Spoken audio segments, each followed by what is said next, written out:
दूसरे प्रोग्रामर्स के लिए उसे पढ़ना और समझना काफी मुश्किल हो जाएगा। बेसिकली कन्वेंशन तोड़ना बैड प्रोग्रामिंग स्टाइल माना जाता है।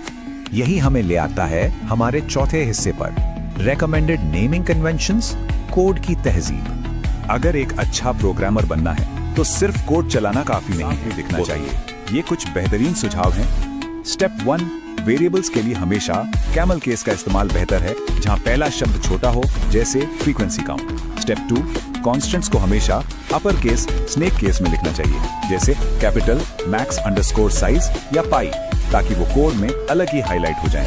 स्टेप 3, फंक्शंस के नाम ऐसे वर्ब्स होने चाहिए जो कोई एक्शन बताएं, जैसे गेट नेम या काउंट फ्रीक्वेंसी, और यहाँ भी कैमल केस परफेक्ट लगता है। और स्टेप 4, स्ट्रक्चर्स के लिए पैस्कल केस नाउन्स का इस्तेमाल करें, जहां हर शब्द का पहला अक्षर बड़ा होता है।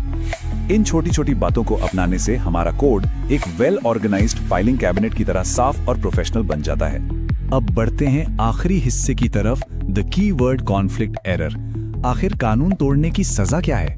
एंड दिस ब्रिलियंटली इलस्ट्रेट्स कि स्ट्रिक्ट कानून तोड़ने का अंजाम कैसा दिखता है। इस छोटे से कोड स्निपेट पर गौर कीजिए। लिखा है int const is equals to 90। अब const तो एक रिजर्व्ड सी कीवर्ड है जो कॉन्स्टेंट्स बनाने के काम आता है, लेकिन यहाँ किसी ने इसे एक नॉर्मल वेरिएबल का नाम देने की कोशिश की है। तो अब क्या होगा? बूम! इसका असर बिल्कुल वही होता है जो एक फैक्ट्री में मशीन टूटने पर होता है, एक भयंकर कंपाइलेशन एरर। कंपाइलर डायरेक्टली चिल्लाकर कहता है error expected identifier before equals to token. Compiler यहाँ पूरी तरह कंफ्यूज हो गया है। उसे इक्वल टू साइन से पहले एक वैलिड नाम चाहिए था, ना कि सी लैंग्वेज का अपना कोई रिजर्व शब्द। कोड तुरंत रिजेक्ट हो जाएगा। ये इस बात का सबूत है कि सी में नेमिंग लॉज के साथ कोई मजाक नहीं चलता। इन सभी रूल्स और एग्जाम्पल्स को देखने के बाद ये बिल्कुल क्रिस्टल क्लियर हो जाता है कि एक बढ़िया डेवलपर बनने के लिए सिर्फ लॉजिक बनाना आना काफी नहीं है।